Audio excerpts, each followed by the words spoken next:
Good morning मित्रांनो, मी सचिन. माझ्या YouTube चॅनलचे नाव आहे सचिन खांडगे. तर आज आपण एका नवीन ब्लॉगमध्ये भेटतोय. आज आम्ही तुम्हाला काहीतरी नवीन दाखवण्याचा प्रयत्न करतोय आणि आपण आता रेडी होतोय. आता सकाळचे वाजले 7:30 आणि आपल्याला उरकून निघायचं आहे पुढे. आणि आज एक खास वेगळं असं काहीतरी तुम्हाला दाखवायचं आहे. ते तुम्हाला नक्कीच आवडेल आणि पूर्ण व्हिडिओ पहा. आणि आता मी अंघोळ करतो आणि रेडी होतो आणि निघूया आपण पुढच्या आपल्या प्रवासाला. तर होऊया तयार.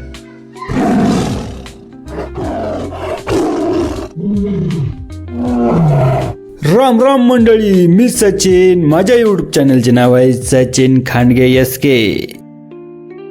गुड मॉर्निंग मित्रांनो. आज 25 तारीख, त्यामध्ये आज गुरुवार पण आहे आणि नाताळ पण आहे. आणि तुम्ही पाहू शकता आज मी चाललो आहे श्री स्वामी समर्थ केंद्रामध्ये. आता सकाळचे 9 वाजलेले आहे आणि थंडी पण आज मोठ्या प्रमाणात जाणवते. आणि सकाळीचा व्ह्यू तुम्ही पाहू शकता किती मस्त दिसतोय. आणि हे आहे खेड तालुक्याचं ठिकाण, गाव. आणि तुम्ही पाहू शकता समोर जे दिसतंय ते मारुतीचं मंदिर आणि शनी मंदिर आहे. आणि सकाळच्या वातावरणात किती छान आणि गारवा पण मोठ्या प्रमाणात आहे. राजगुरुनगर शहरामध्ये मोठ्या प्रमाणात बाजार भरला जातो आणि हा आठवडे बाजार शुक्रवारचा भरलेला असतो.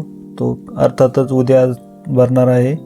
आणि तुम्ही पाहू शकता राजगुरूंचे स्मारक आणि राजगुरूंच्या नावावरनं या शहराला राजगुरुनगर ठेवलं आहे. आजची सकाळ काहीतरी वेगळीच आहे, नाही का? सगळीकडे धुक्याची पांढरी चादर पसरलेली दिसते.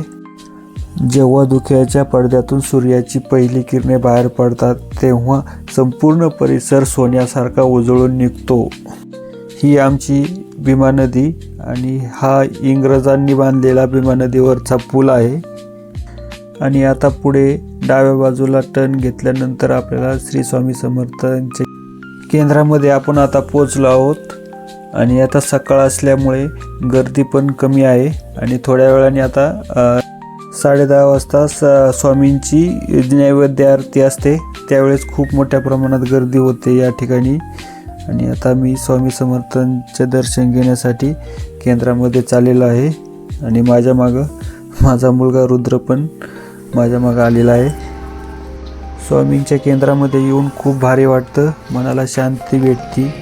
स्वामींच्या इत्या शांत आणि तेजस्वी मूर्तीकडे पाहिल्यावर असं वाटतं की स्वामी आपल्याकडंच पाहत आहे. भिवू नको, मी तुझ्या पाठीशी आहे. हे एकच वाक्य मनाला खूप मोठा आधार देऊन जातं. मी आणि माझ्या मुलाने स्वामींचे दर्शन घेतले आणि स्वामींना मुजरा केला. आणि या ठिकाणी येऊन मनाला खूप भारी वाटतं. स्वामींचे दर्शन घेऊन आता आम्ही पुढच्या प्रवासाला निघालो आहोत. आणि गाडीची पण पोटपूजा करायची आहे, त्यामुळे आम्ही थेट पंपावर गेलो आहोत.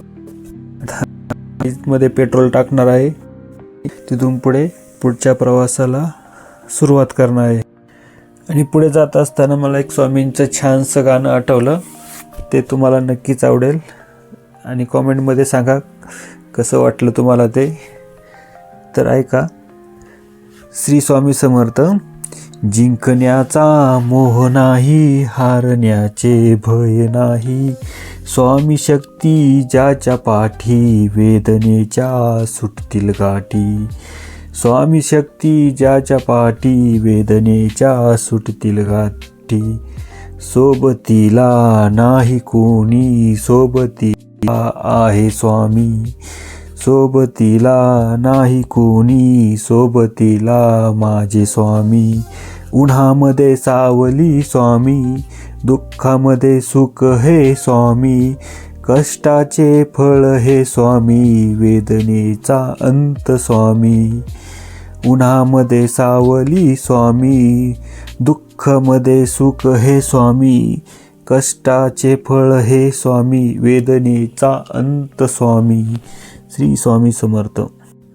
तर मित्रांनो, आता आपण पोचलो आहोत श्री क्षेत्र आळंदी या ठिकाणी.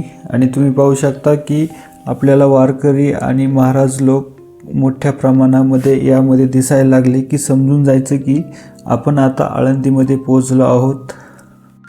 आळंदी हे संत ज्ञानेश्वर महाराजांच्या नावावरून ओळखली जाते. ज्ञानेश्वर महाराजांनी या ठिकाणी संजीवनी समाधी घेतलेली आहे.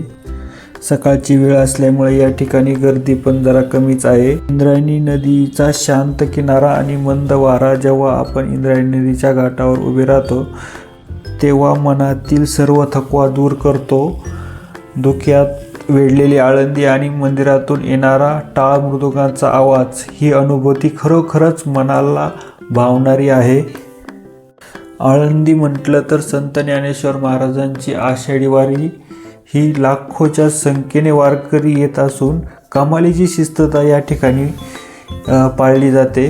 टाळ मृदुंगाचा गजर आणि ज्ञानोबा तुकारामांच्या नावाचा जयघोष संपूर्ण महाराष्ट्र विठ्ठलमय होऊन जातो. या ठिकाणी संत तुकाराम महाराजांचे खूप असे छान स्मारक उभारलेले आहेत.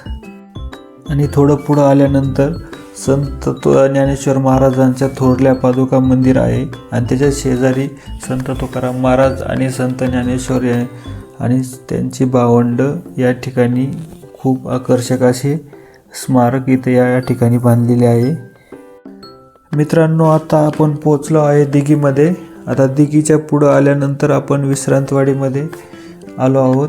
आणि विश्रांतवाडीमध्ये भारतीय लष्कराच्या अनेक महत्त्वाच्या संस्था या ठिकाणी आहेत. आणि पुणे हे सुरक्षेच्या दृष्टीने खूप महत्त्वाचं शहर आहे, कारण की या ठिकाणी ना मोठ्या प्रमाणामध्ये आर्मीचं क्षेत्र येतं आणि त्यामध्ये मोठ्या प्रमाणात आर्मी या ठिकाणी असतात. त्यामुळे सर्वात सुरक्षित शहर म्हणून पुणे म्हणून ओळखले जातं. पुणे हे शिक्षणाचं माहेरघर म्हणून पण ओळखलं जात असतं. आणि आता आपण पोचलो आहे शिवाजीनगर. आणि तुम्ही पाहू शकता पुढे मेट्रो चालली आहे. आणि मेट्रो पण आपल्याला या ठिकाणी पाहायला भेटली आहे. आणि ते पाहून आता आपण आलो आहोत. पुण्यामध्ये पाहण्यासारखे खूप सारे पॉईंट आहे. त्यामध्ये शनिवारवाडा आहे, आगाखान पॅलेस आहे, सिंहगड किल्ला आहे, लाल महाल आहे, दगडूशेठ हलवाई गणपती मंदिर आहे, परत सारसबाग आहे. असे भरपूर असे पाहण्यासारखं आणि फिरण्यासारखं खूप असं क्षेत्र आहे की तुम्ही त्या ठिकाणी पाहू शकतो. आता भूक लागली आहे त्यामुळे आम्ही आता गार्डन वडापाव पुण्यातील फेमस आहे या ठिकाणी वडापाव खायला आलो आहोत. सकाळी नाश्ता केला नाही म्हणून डायरेक्ट पुण्यामध्ये नाश्ता करायला आले वडापाव. तुम्ही खाले का कधी? गार्डन वडापाव म्हणून फेमस आहे. हे शेंगदाणा तेलामध्ये तळलेले असतात आणि खूप मस्त असा चवीला पण भारी आहे.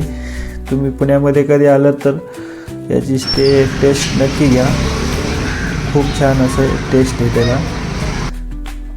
आता बराच वेळ प्रवास करून आता आम्ही वडापावचा आस्वाद घेत आहोत. आणि हा वडापाव खूप छान आहे.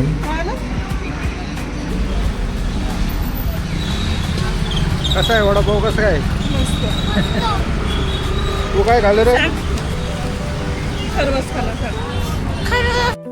तर मित्रांनो, आता आपण पोटपूजा करून घेतली आहे आणि आपण निघालो आहे पुढल्या प्रवासाला. आता आपण पाहिलं स्वामी दर्शन आणि प्रवास. आता पुढे पाहणार आहोत. आता खरी मजा तर पुढे आहेत. तर पाहू आपण पुढच्या व्हिडिओमध्ये. पुढचा व्हिडिओ अजून छान होणार आहे, त्यामुळे तुम्ही पुढचा व्हिडिओ नक्की पहा. Thank you very much. सर्वांचे आभार.